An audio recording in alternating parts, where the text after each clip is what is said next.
স্বাগত সকলকে অ্যাভিশন বাংলার ইউটিউব চ্যানেলে। আমি রূপা ম্যাম আবারও চলে এসেছি অঙ্কের ভয় এক নিমেষে দূর করতে।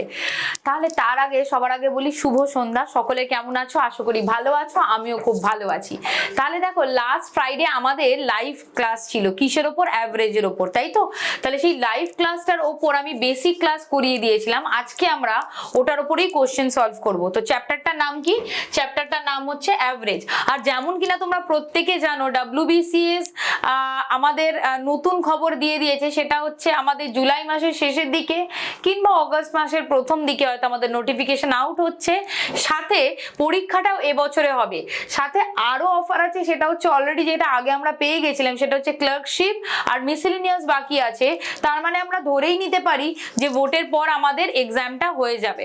ঠিক, তাহলে সেই সমস্ত পরীক্ষাকে ফোকাস রেখে আমরা এই চ্যাপ্টারগুলো করছি। আমরা জানি অ্যাভারেজ হচ্ছে এমন একটা চ্যাপ্টার, প্রত্যেকটা পরীক্ষা এখান থেকে অন্তত 1 নম্বর একটা কোশ্চেন আছে। খুব বেশি আসে না, তবে 1 নম্বরের একটা কোশ্চেন আসেই। যখন আমি জানি এখান থেকে আসবেই, তাহলে এই চ্যাপ্টারটা আমরা ভালো করে প্র্যাকটিস করে নেবো। তাহলে চলো সময় নষ্ট না করে শুরু করি আজকের সেশন, দ্যাট ইজ অ্যাভারেজ বা গড়। ঠিক, দেখো প্রথম কোশ্চেনটা কি বলেছে? একজন মুদির একটানা 5 মাস ধরে এত টাকা এত টাকা এত টাকা এত টাকা এবং এত টাকার বিক্রি হয়েছে। তাহলে 5 মাসের টোটাল বিক্রি কত হয়েছে? এটাকে যদি আমরা অ্যাড করে দিই, তাহলে টোটাল সেল হয়েছে ফর 5 মান্থ। টোটাল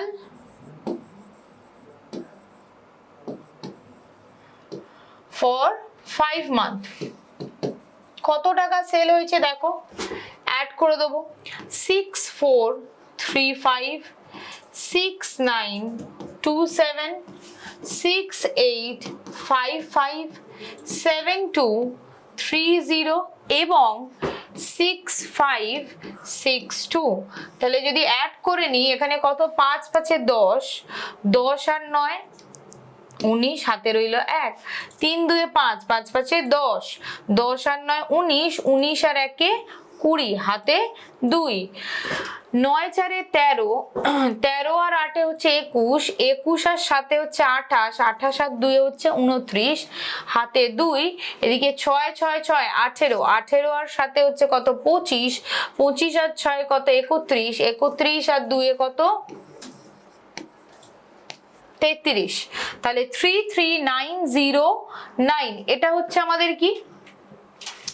এটা হচ্ছে আমাদের 5 মাসের টোটাল সেল। এবার বলেছে ষষ্ঠ মাসে তার কত টাকার বিক্রি থাকতে হবে যাতে সে গড়ে টোটাল কত টাকা পায়? 6500 টাকা পায়। তার মানে 6 মাসে টোটাল ওর অ্যাভারেজ ইনকাম কত? সেটা হচ্ছে 6500। তাহলে আমি আগের দিনই বলেছিলাম যে অ্যাভারেজ থেকে যদি আমাকে টোটালে যেতে হয়, তাহলে কি করব? ইনটু করব। টোটাল থেকে অ্যাভারেজে আসতে গেলে কি করতে হয়? ভাগ করতে হয়। তাহলে কি ইনটু করব? কত দিয়ে ইনটু করব? একে ইনটু করব হচ্ছে তোমার 6500 কে 6 দিয়ে, কেননা 6 মাসের টোটাল। তাহলে যদি 6 দিয়ে গুণ করি, 5 6 30, হাতে রইল 3, 6 6 36 আর 3 39, সাথে দুটো শূন্য। তার মানে এটার থেকে এটা বাদ দিয়ে দাও, 33909, মানে এটা হচ্ছে 5 মাসের টোটাল সেল, এটা হচ্ছে 6 মাসের টোটাল সেল। তাহলে 6 মাসের টোটাল সেল থেকে যদি 5 মাসের টোটাল সেলটা মাইনাস করি, তাহলে ষষ্ঠ মাসের সেলটা আমি পেয়ে যাব কত?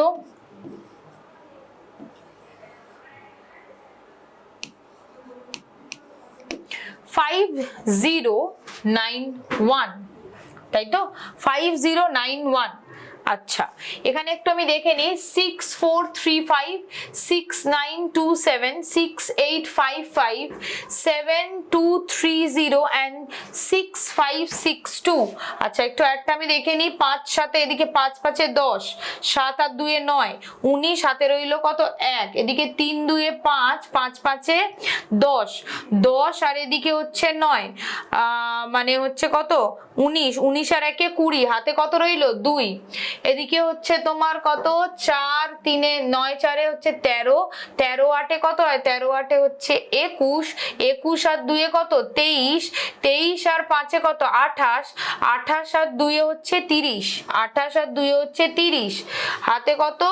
3, এদিকে 6 6 6, 3 6 18, 18 আর সাথে কত 25, 25 আর 6 31, 31 আর 3 34, 31 আর 3 34, তাহলে এখানে কত মাইনাস হবে 34009, 34009,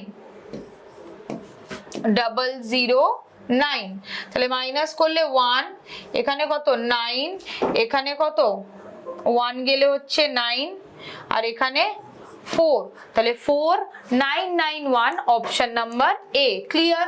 তার মানে 5 মাসের টোটালটাকে অ্যাড করে যদি 6 মাসেরও টোটাল কি করে বার করেছি, অ্যাভারেজ থেকে ইনটু 6 করে মাইনাস করে দিলে আমার 6 মাসের মানে 6 মাসের মাথায় ইনকামটা আমরা পেয়ে যাব। Clear? Next question, question number 2। 10th ইনিংসে একজন ক্রিকেট খেলোয়াড়ের রানের গড় ছিল 32, তার মানে 10th ইনিংসে মানে 10টা ইনিংস অলরেডিও খেলে নিয়েছে, ঠিক আছে? তখন তার রানের গড় কত ছিল 32, তার মানে 10টা ইনিংসে টোটাল 10th ইনিংসে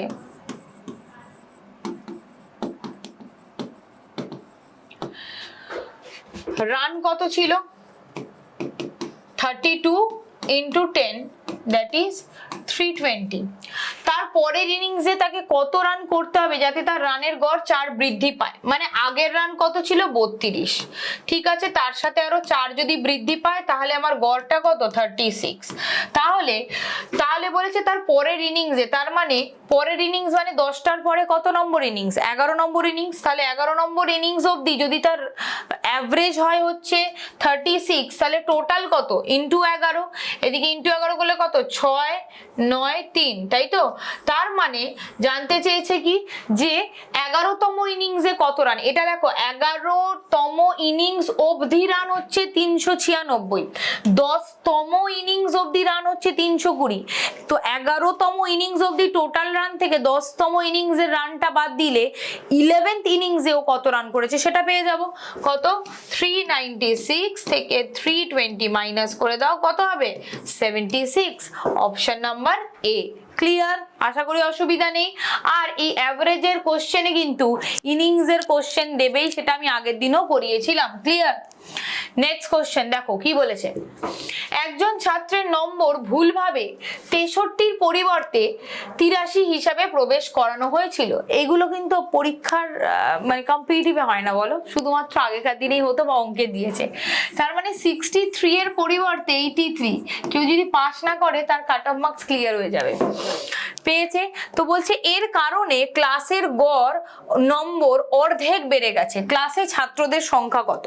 তাহলে ক্লাসে ছাত্রদের সংখ্যা যদি আমি ধরে নিই যে total student, number of total student যদি হয়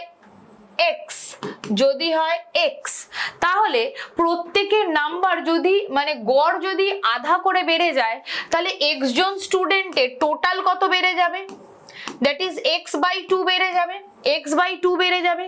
তার মানে প্রশ্নানুযায়ী আমি এটা বলতে পারি, তো এই যে 63 থেকে 83 গ্যাপ কত, দ্যাট ইজ 20, এই 20 নাম্বারটা কার সাথে ইকুয়াল, এই x/2 এর সাথে ইকুয়াল, তাই তো?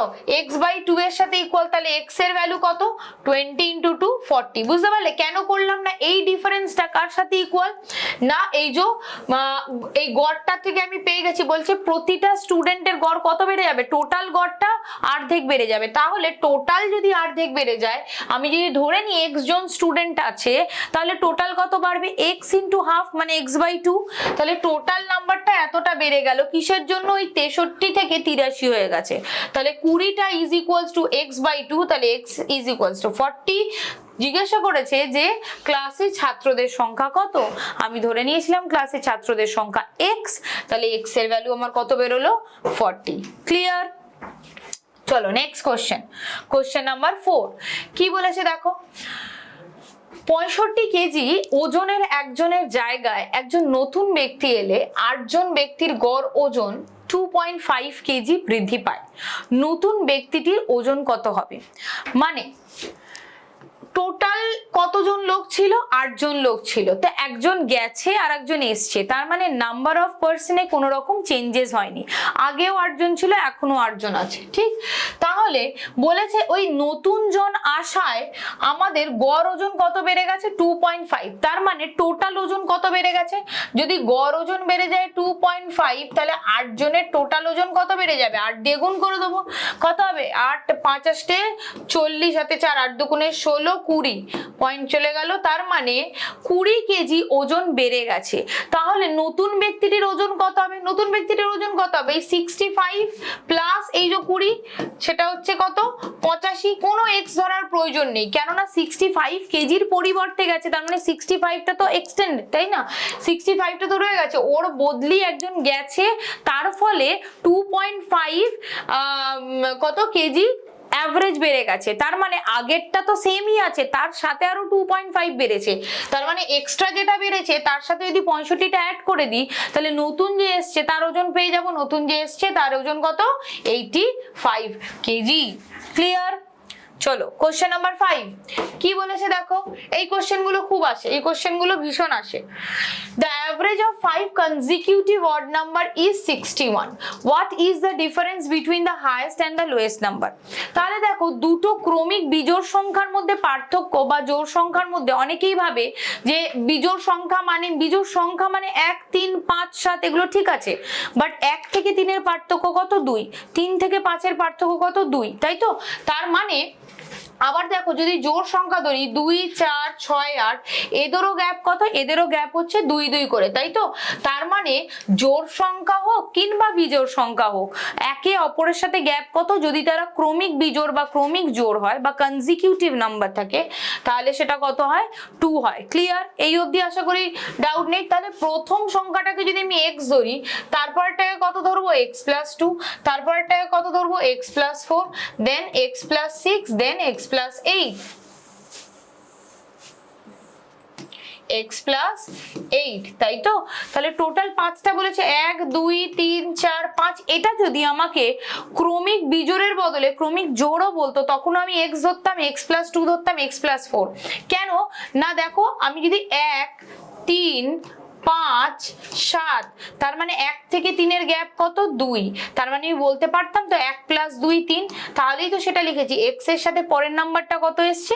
x + 2। আবার x + 4 লিখেছি কেন? দেখো তো 1 আর 5 এর মধ্যে গ্যাপ কত? 4। তার মানে আমি বলতে পারি তো 1 + 4 = 5। যদি আমি এটা বলতে পারি, তাহলে তো আমি এটাও বলতে পারবো x + 4 = থার্ড নাম্বার। তার মানে 5টা সংখ্যা যদি এটা হয়, এদের গড় কত হবে? এদেরকে অ্যাড করে দিয়ে divided by 5 করব, divided by 5, which is equals to 61. তাহলে 1 2 3 4 5, 5x প্লাস সংখ্যা কত আছে? 2 আর 4 6, 6 6 12, 12 8 20 is equals to 61 into 5, বজ্রগুণন হয়ে যাবে। তাহলে 61 into 5 কত হচ্ছে? দেখো, 5x এর ভ্যালু সমান সমান 5, 5 6 30, 305 থেকে 20 বাদ চলে গেল। তাহলে x এর ভ্যালু কত রইলো? x এর ভ্যালু রইলো 5, এদিকে 8, এদিকে 2, 285। তাহলে x এর ভ্যালু, এটাকে কি দিয়ে গুণ করব? কি দিয়ে ভাগ করব? 5 দিয়ে, কেননা 305 থেকে যদি 20 যায় তাহলে কত? 285। 285। তাহলে এই 5টা দিকে ভাগ করে দাও, কত? 5 5 25, 26 27 28, 5 7 35। তার মানে x এর ভ্যালু কত? 57। তাহলে বৃহত্তম সংখ্যা কোনটা আর ক্ষুদ্রতম সংখ্যা কোনটা? ক্ষুদ্রতম মানে সব থেকে ছোটটা, মানে x, x এর ভ্যালু কি বেরিয়েছে? 57। আর বৃহত্তম সংখ্যা কোনটা? x + 8, x + 8 মানে 57 প্লাস 8, তার মানে কি? 65। তাহলে ক্ষুদ্রতম আর বৃহত্তম সংখ্যার পার্থক্যটা কত? এখানে হচ্ছে তোমার 3, 3 5 8, তাই তো? তাহলে ডিফারেন্স কত? 8। ক্লিয়ার? কিন্তু এইটা কি তোমরা এইভাবে করবে? একদমই তাই। এই জায়গাটা অবধি ইটস ওকে, ঠিক আছে? এই জায়গাটা অবধি ওকে। কিন্তু একটা কথা বলো, এই কোশ্চেনটা এতটা করার সত্যিই কি কোনো মানে আছে? নেই। কেন নেই বলো তো? যদি বলতো আমার বৃহত্তম সংখ্যা কোনটি আর ক্ষুদ্রতম সংখ্যা কোনটি তাহলে বার করতাম। জানতে চেয়েছে বৃহত্তম সংখ্যার সাথে ক্ষুদ্রতম সংখ্যার পার্থক্য। এবার দেখো ক্ষুদ্রতম সংখ্যা x, বৃহত্তম সংখ্যা হচ্ছে x প্লাস 8, দুটোর ডিফারেন্স কি হবে? x প্লাস 8 থেকে যদি x কে বাদ দিই তাহলে কত পড়ে থাকে? 8। দেখো এটা বেরোলো তো, কোশ্চেনটা সলভ না করেও এটা বেরোতো। এবার আমি যদি x এর ভ্যালু জানি 57 আর x প্লাস 8 এর ভ্যালু জানি কত? 65, তাহলে এই দুটোর গ্যাপও তো বেরোবে 8। তাহলে দেখো যদি আমাকে জানতে চাইতো যে বৃহত্তম সংখ্যা কিংবা ক্ষুদ্রতম সংখ্যা তাহলে এটা করতাম, কিন্তু আমাকে জানতে চেয়েছে যে দুটোর পার্থক্য তো যাই হোক না কেন সংখ্যাটার ভ্যালু, দুটোর পার্থক্য কি হবে? 8। তাহলে অঙ্কটা কষার কোনো দরকার আছে? কোনো দরকার নেই, এই জায়গাটার থেকে করে দেবে। ঠিক আছে, তার মানে এখান থেকে আমরা দুটো জিনিস শিখলাম। যদি পার্থক্য বা যোগফল জানতে চায় তাহলে কি করে দেবো? যোগফল জানতে চাইলে কিন্তু হতো না, কেননা 2x প্লাস 8 হয়ে যেত। ঠিক আছে, x এর ভ্যালু আমায় পুট করতে হতো। পার্থক্যটা জানতে চাইছে মানে x তো এমনিই কেটে যাবে, তারপরে নর্মালি 8 হয়ে যাবে আনসার, কোনো কিছুর প্রয়োজন হবে না। যদি আমাকে এক্সাক্ট ভ্যালু জানতে চায় তখন আমি এই x এর ভ্যালুটা বার করব। ক্লিয়ার? আশা করি কোনো রকম অসুবিধা নেই। তাহলে এই ধরনের কোশ্চেনগুলো পরীক্ষায় তোমরা, আমি বারংবার বলছি, এইগুলো কিন্তু আসবেই। তোমরা যদি ভাবো ম্যাম এমনি করাচ্ছে, নো, আমি বেসিক ক্লাস করি, এই ধরনের কোশ্চেন কেন করাই, এটাই প্রিভিয়াস ইয়ারের প্যাটার্ন। ঠিক, তাহলে আজকের ভিডিওটা এই পর্যন্তই রইলো। আশা করি এটা তোমাদের জন্য হেল্পফুল থাকবে। হেল্পফুল হলে ডেফিনেটলি লাইক করো, কমেন্ট করো, আর সাবস্ক্রাইব কেন করছো না? সাবস্ক্রাইব করে নাও, কেমন? তাহলে নেক্সট ভিডিওতে আবার দেখা হচ্ছে। ততদিন পর্যন্ত ভালো থাকো, সুস্থ থাকো আর পড়াশোনা করতে থাকো। টাটা।